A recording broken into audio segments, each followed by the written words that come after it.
What's going on, everybody? In this music review, we're going to be taking a look at some more of Danny Gokey's music. And if you remember, his first album was kind of like this country contemporary sort of thing.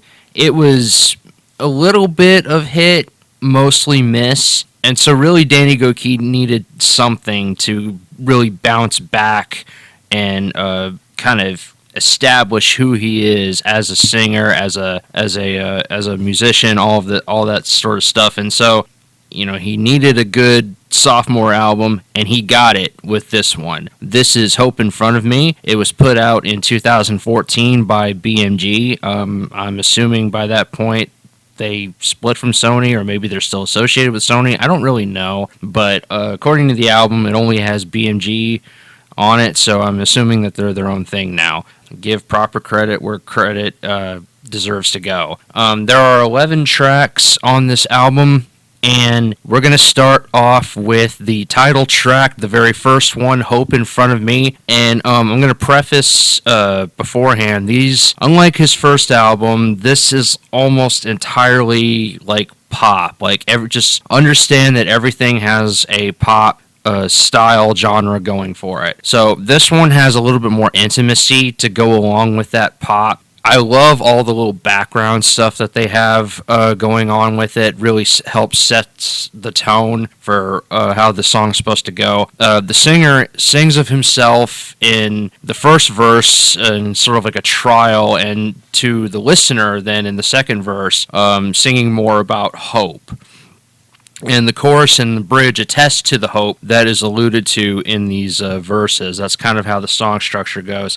This was, like the first big single that Danny Gokey really put out that kind of actually started to grab attention and everything. And I like this song very much. It is so good to listen to. It's one of my favorites from the entire album, as I'll allude to later at the end of the review. Track 2 is More Than You Think I Am.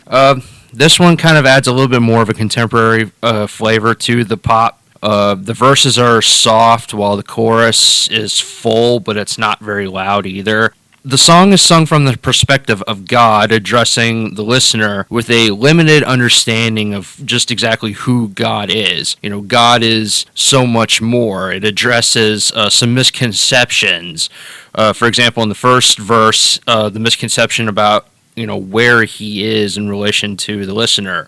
The second verse, how he's a judge, a dictator, type of a kind of a cruel god or whatever, and he's like, no, I'm really not. Really, I'm much more than that. So that's kind of the gist of the whole song. Very good song to listen to. Help get you some right perspective about God. Track 3 is Tell Your Heart to Beat Again. And this is, I would say that, first of all, this song is most appreciated when you are in the position of the listener that is kind of being framed here, and that is this broken down person who's just had everything crumble around them. This is pretty much entirely piano. There's some minor programming in the background, occasional cymbals and muffled drums stuff, but it's all very light background stuff. It's mostly driven by the piano. It does build a little bit by the end too, though. I should address that as well. But it's all about the atmosphere for this one to help really set the mood. The singer is singing to a broken person, a song of encouragement, and it's supposed to serve as a subtle reminding of God's power to this individual. This is the song that is so overly played on the radio, but it's not without merit, because this is actually a very good song. This is one of those songs that has received a lot of testimony of just about how life-changing it's been for listeners. So kudos to that. Track 4, Better Than Gold. So this one is really the first one on the album that is like more of what you think of with typical modern pop.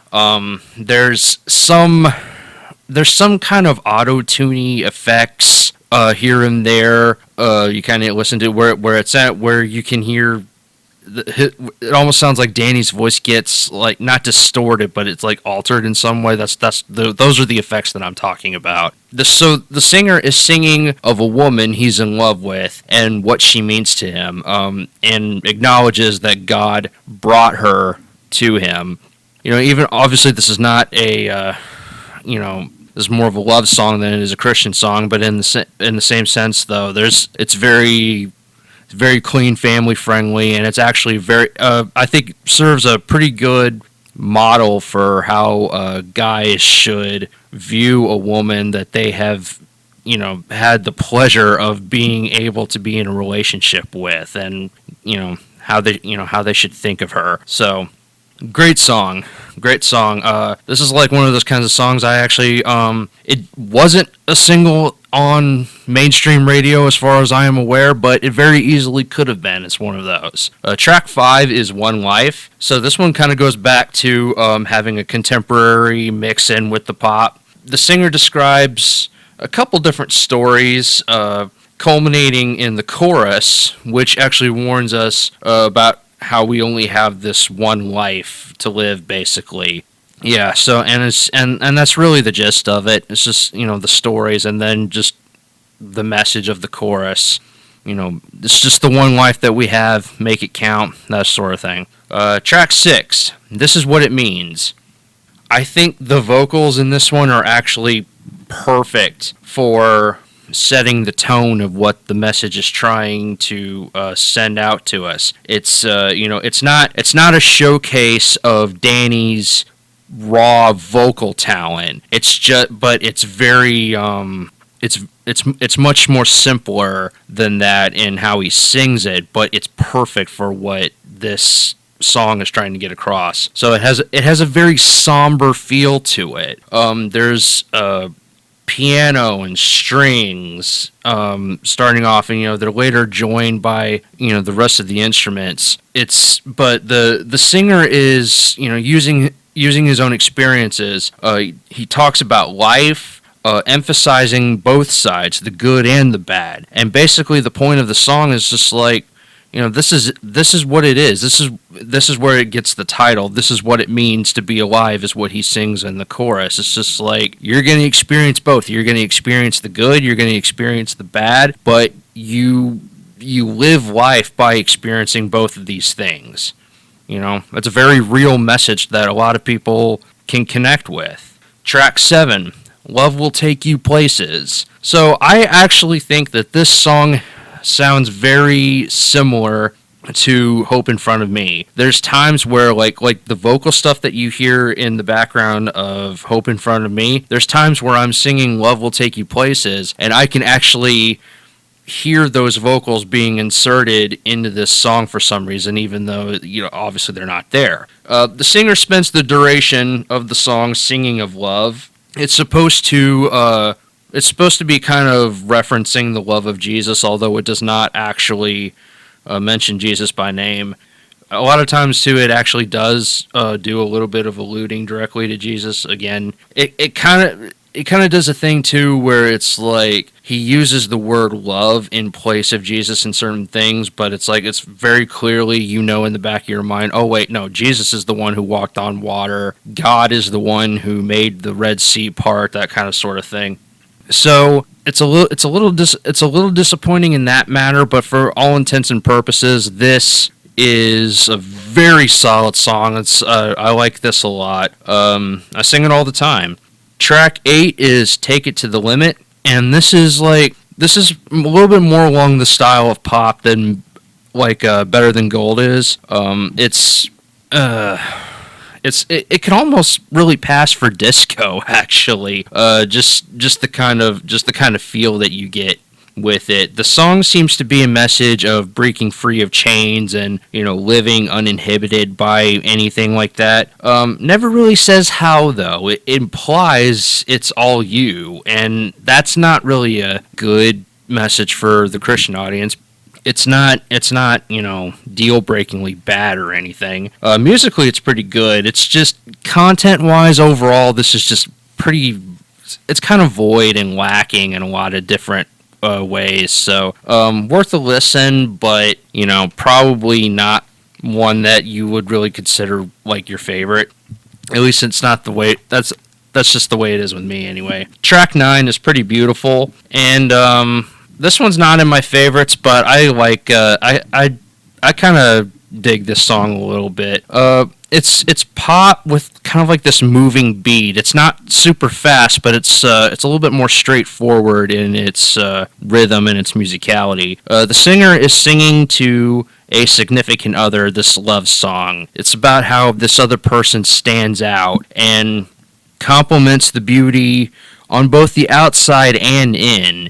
So it's, a lot of these songs, just say, oh, it's not about the outside. It's your beautiful inside. That's what really counts, which is a true message. But in this song, he's saying, listen, you've got both. You've got beauty on the outside and on the inside. You're pretty beautiful. That's that's the whole point behind the name of the song. That's really nice. If I had a girlfriend, I would sing this to her. Track 10, Because of You. So the tempo picks up a little bit from some of the songs we've been listening to up to this point, but it's still not really blazingly fast.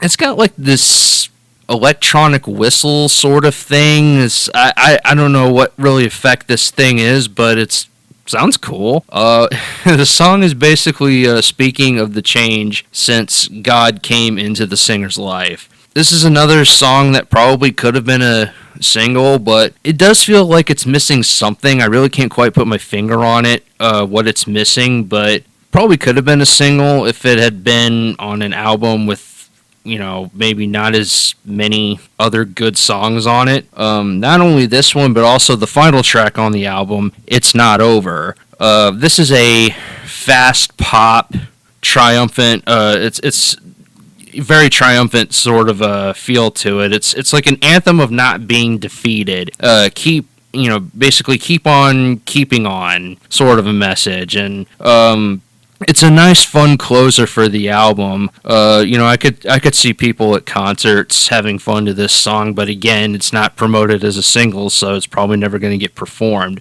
And as you can imagine, with a title like It's Not Over, they decide to throw in a fake out at the end. So it's like you think the song's over, and then so look at that, it's not over. But anyway, that's all the tracks. Really good music. Really good music in this one. It's just I could ramble like I do in some of my other reviews about different things, but really this is such a nice complete album. Whether you look at the individual tracks all potentially just being just really generically good music, you look at the singles as being just amazing. It's such a great album. This is really the kickstart to the battery that Danny really needed for his music career, in my opinion. In fact, this album is so good, I consider this Danny's real debut. I look at his first album as just like the experiment that was nice but didn't really work out. I call this his real debut. And it's bookended with just absolutely great music from A to B. This is technically a Christian album, but I feel like there's enough in here for even non-Christians, both musically and message-wise, to really enjoy here. It has powerful, intimate songs, straightforward pop kind of songs, if that's where yours. I mean, this is just Danny in his element, doing what he does best. He sings his heart out in every song. Every song feels special in some way. It's not always the same way, but his delivery of the vocals, depending on what the message of the song is, just goes. I mean, the man is a God-given ability singer, and both his delivery, how he sings the stuff, and then just his pure raw vocal talent is amazing. I'm gonna give this album a 4.6 out of 5. I said earlier, every song feels like it could have been a single, maybe, depending on different situations, or then you have some songs that are maybe not single material, but you could, as they say in the pro wrestling world, mid cards, where they're not awful, but they're not main eventers either. This album is filled with main eventers and mid carders, just to use wrestling terminology. I do have a little bit of a beef with the fact that there's only one song that calls out God by name, and really not once is the name Jesus ever mentioned. So it's a Christian album by technicality, but it could try to establish Danny's beliefs, even what his faith is, a little bit more in some of the song selection. But that's really my only gripe with this. It's a very good pop album, a very good message that everybody can kind of connect with in some way or another, and I like it. So my favorites are "Hope in Front of Me," "Tell Your Heart to Beat Again," and "Love Will Take You Places." And I have "Love Will Take You Places" on here. I mentioned earlier, kind of a little bit anyway, about how much I like this song, how much I think, like, just quality-wise, it sounds like "Hope in Front of Me." And yet, this is one of those songs I feel got robbed from having radio attention. I feel like this song really is that good, but "Tell Your Heart to Beat Again" is obviously going to dominate the airwaves. "Hope in Front of Me" was the first single. And then the stuff that I put in my second tier, like "More Than You Think I Am" and "One Life," those also got played on the radio, and they deserve to be played on the radio. They're pretty good songs. But I feel that "Love Will Take You Places" really deserve a shot to be played on the radio, and it didn't get it, and I'm very sad about that. But so about my second tier recommendations now. I just told you, and I'm gonna throw in just for fun, listen to "Better Than Gold," because it's I don't know, it's so catchy, it's fun to listen to, and yeah, it's it's a good, like I said earlier, it's a good, clean, family fun kind of a love song. Real appreciation for how a man should feel about a woman. Good lesson to anyone out there who has young teenage boys who might need to learn a thing or two about that. Alright, so that is it for this album. I'm going to go ahead, I'll tell you guys a little bit about what I'm going to be taking a look at as far as other music reviews. I'm next going to be reviewing Jeremy Camp's first album, and I'm going to be doing that in honor of the new movie that is coming out about his life, more specifically his life as it relates to his first wife, who tragically passed away some years ago. So I'm going to be reviewing his first album next, and then after that, I'm going to be taking a look at Lauren Daigle's second album. I want to take a look at Zach Williams, and then I might possibly go back to some more of the Golden Age kind of stuff.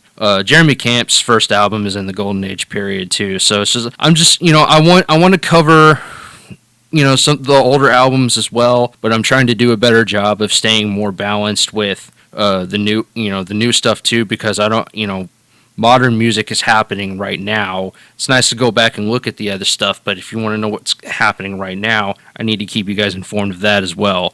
So many new music projects are being released and recorded all the time. It's very hard, if not impossible, for me to keep it up all by myself, but I'm doing the best I can, and I'll just try to push these things out as best as I can. Otherwise, a little bit of an update on writing my own music. It's coming a little bit better along.